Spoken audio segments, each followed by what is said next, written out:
Check it out, guys. We're here at Mike Pieta's Bauhaus, and I'm going to show you our 97 BMW M3 that Mike's been working on for us. Tons of details to go over in this build, and we're going to have a full build series on it. But Mike, dude, you've been doing some killer work here. It's been a lot of work. I want to go over like high level, like some of the specs on it. So it's a 97 M3 sedan. Yep. Alpine on Schwartz. It's got the Vader interior, M-Tech 2 steering wheel, and it's been S54 swap. So this is the motor that came the 01 to 06 E36 M3s. It's a high compression, straight six individual throttle bodies.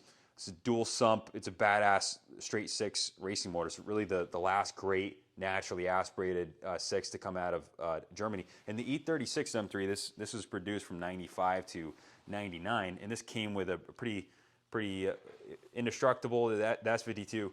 It was a good motor, but lacking in the power department. So yeah, we didn't get the S50B32 over here, so this is the next best bet. That's it. So this car, we have it Alpha N tuned by Jordan Arcade Tunes. We have a Turner CSL carbon air box, so it's tuned off of intake air temperature sensor instead of a MAF sensor. So you have this massive carbon air box, and this motor was built by Terry Sather down in Austin, Texas. It's stock compression was 11.5 to 1. This one's 12 to 1 VAC pistons. It's been all refreshed. It's got stock cams in it, but the valve work's been done, of course. New rod bearings and a full reseal as part of the build.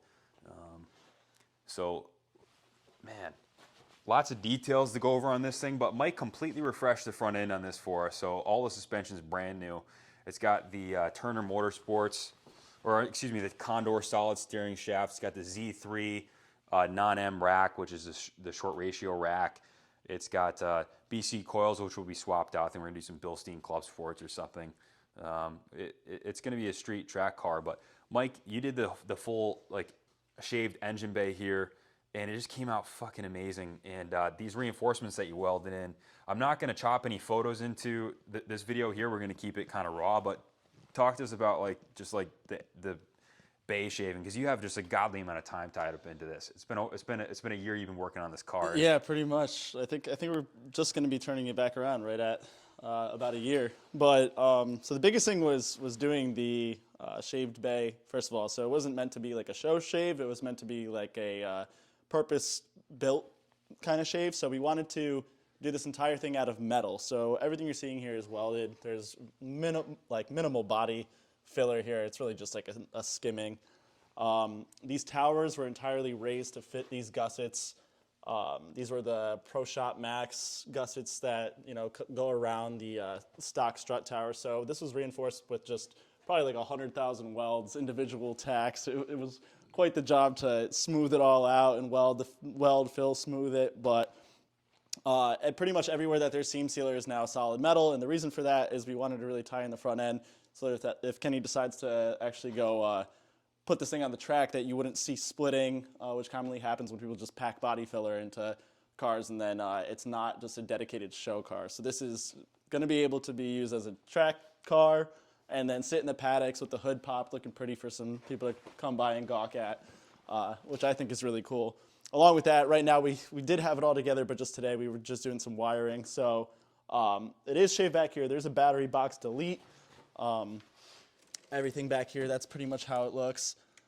And it's all nicely tucked and dressed so that you don't really see much of this wiring when it's together. We did put an E36 AC compressor in, so it also has air conditioning. And then we just insulated those lines since they're sitting next to the headers. And one thing you'll notice with the S54 is you'll commonly have a coolant box here, which in this case we made a whole bunch of custom hoses and use a Mishimoto E-fan shroud and their reservoir, and had a custom setup with the CSF radiator made so that we can utilize the E36 style cooling on the S54, which not many people have done. One of the bigger things we had to do to make that happen was actually shave down the snout on the water pump, which I can show you right there, which was kind of a big job to to figure out. A little bit of a project. Yeah, we had to destroy a couple to make that work, but just everything was done one thing at a time. We weren't overthinking anything. We were just making it so that the S54 would sit in the E36 and not sacrifice a thing. So this car is going to be 100% usable as if it had its original S52 in it, but with the S54, which... and that was a big point in the swap, was taking the time to have a fully integrated S54. So it's as if it came in the car from the factory. It's got working AC, and the only thing we didn't do is do a Z3M cluster, right? Yeah, pretty much, which I think we have one kicking around somewhere here. So yeah, I know, seriously. Maybe we can figure that out. So Mike's an E36 specialist, and that's why the car's here. And he just happens to be an artist and well, BMW specialist, but the 36 is really your chassis. Yeah, 36 is, what I was, my bread and butter, what I was raised on. So, but we're doing everything now. So I think the more prominent things is maybe like a B58 next in an E36, or yeah, man, something cool. But trying to stay with the E36 conversions. So we got the 135i brakes all the way around. It's got E46 M3 rotors up front, and it has the Reboot Engineering adapter kit here. But yeah, that's for the front brackets. The rears just are actually bolt-on. Right, exactly, which was cool, just utilizing a different rotor. So that's a Mashaw LTW wing. They run a good operation over there. It's fully fiberglass, so no sag. And this is all painted up by a friend of mine, Ed, at Mill Street Auto. But this is a nice straight car. Actually, we bought it off a guy in New Jersey, but it was in California up until 2018. And I bought it in 2020, like early on. So it's been a couple years now working on the project. But there's a few odds and ends here to go over. But at this point, there's really not a part in the car that hasn't been touched. It's basically completely restored and modernized with this S54. Yeah, absolutely. I'm psyched for it. So anything else you want to talk about before we sign off? Oh yeah, the strut bar. Who did the strut bar for us? Mason Engineering. Mason Engineering, and that was a little bit of a project. So to fit the this is a complicated one. to fit the CSL box, well, the Type N S54 swap bar wouldn't fit, so we had him send us the bar in pieces, and Mike pipe ended it and got it to fit perfectly and send it back to him for finish. And at that point we chose for him to keep it raw. I think we might powder coat it in the future, maybe clean up the wells a little bit. Just the way that we did that, it was extremely expensive shipping it back and forth, and between Mike's time and John's time, my time, it was a lot of time. But John Mason runs a killer operation. He has the rear end chassis reinforcements for these cars, and which you'll need, by the way. Which we're gonna need, 100%. So we're gonna hit him up for that. But John's one of those guys. He's an OG. Has a lot of experience with these chassis, and actually worked on an F1 team as an engineer, like building reinforcement parts and stuff like that. So he's super knowledgeable. Go hit him up. But there's some other odds and ends. It's got the Euro rad cover on it. Bishimoto oil cooler, that was an expensive piece. Yeah, also custom fit to the radiator. So there's custom brackets on there, so that a lot of times these things are just zip tied on or horribly put on. Everything is bolt on this car. Yeah, so we had a fabricator do all that up. It's fitting just basically perfectly. Yeah, you can see her right in the grill right there. Yeah, man. You can see that Bishimoto M. That's a fat oil cooler, gonna keep our oil temps looking good. Yeah, and we have the Mishimoto fan running in line too, running off its own probe sensor to turn the fan on when it's hot. It's also connected to the air conditioning, so the stock relay works with it as well. That will kick it on, and if the car is ever overheating, the accessory fan that's up front that we actually deleted because we only need the 1E fan, after we deleted that viscous fan clutch, we were able to wire that in as well. So if the car's ever overheating, there's 3 different relays sending this fan signal to work at any given time.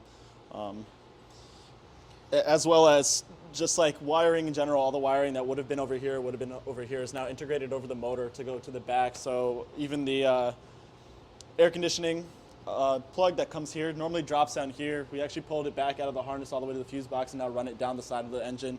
Over here, it's one of these, and then goes there too, just to keep the engine bay clean. So yeah, dude. I mean, even under the plenum, shit's looking organized. So it's a killer job, man. Mike's a total perfectionist, and he takes ownership of the project. So, Mike, are you taking in work right now? Like, are you? Yeah. Next year, I'm definitely looking for another big build, something to kind of lose my mind on once again, make me get a little creative, and turn a good product. So, yeah. Mike's the go-to guy if you're looking, especially on, I mean, anything N54, N55, or the older stuff. If you're looking to do an NA build, I mean, Mike does everything here. He does fabrication, body work, even. He's an all-around guy, and you know the McGregor clip where he quotes Vincent Van Gogh. He's like, I lost my mind to this art, or some shit like that. I feel like that's you, bro. Yeah. But you're just doing killer work. Absolutely. We'll do a sneak peek for the interior in case people haven't seen this car, but I got some killer, just super clean Vaders in this car. M-Tech 2-wheel and IRP shifter, and it does have the GetTrack 420G, the 6B that came stock in the E36 M3, and that thing's super tight. Get the DKM clutch flywheel pressure plate kit, the twin disc. That thing is badass. I can't wait to drive this thing with a twin disc in it. Yeah, it's sick. It's total overkill, but it deserves it. It's gonna hold the power really well and hopefully hold up for a long time. We plan on tracking it and respecting her, but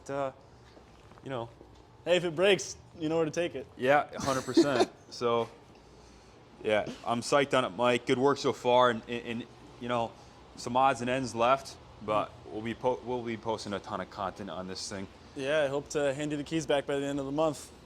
That'd be fucking sick, man. That's the goal. Mike, thanks a lot, bro. Hey, no doubt. Yeah.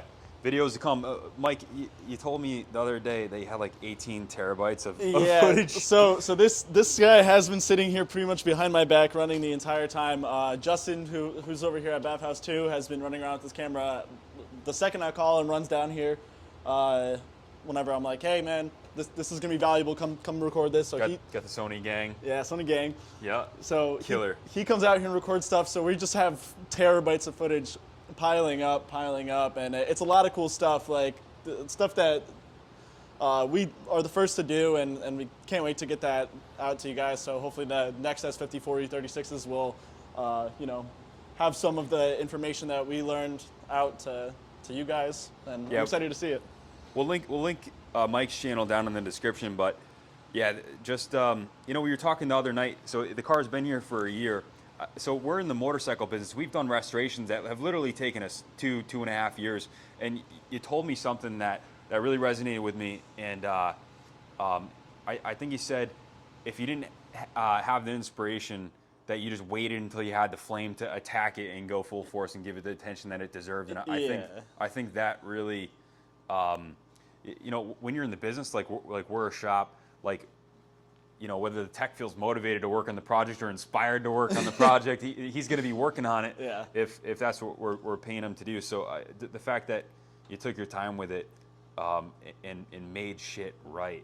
Yeah, I definitely deserved the best version of myself every time I touched it. So if I wasn't feeling up to it, or if I couldn't come up with the idea, I wouldn't really move on to something else. I would kind of just let it simmer, come up with a solution, and 100 times out of 100 we were able to come up with a solution that worked, and it's gotten to this point. Again, a lot of it's hidden work, so it's like we're looking at an S54 in an engine bay, but you'll see when we start airing those videos that there's just a ton of work. There was so much. I mean, it's really every component. There was a discussion and a debate and options. What's best and yeah, exactly. And so just an outrageous amount of work and years of experience that led up to it. So it's just really cool to see it coming together, man. And fucking hats off, Mike. Killer work, dude. Yeah, I can't wait to see it out next year. So, all right. Hey, thanks for watching this far, guys. Hey, thanks. Stay tuned. Thanks for having me. Yes, sir. Mike, thanks again, bro. No doubt. All right. More to come.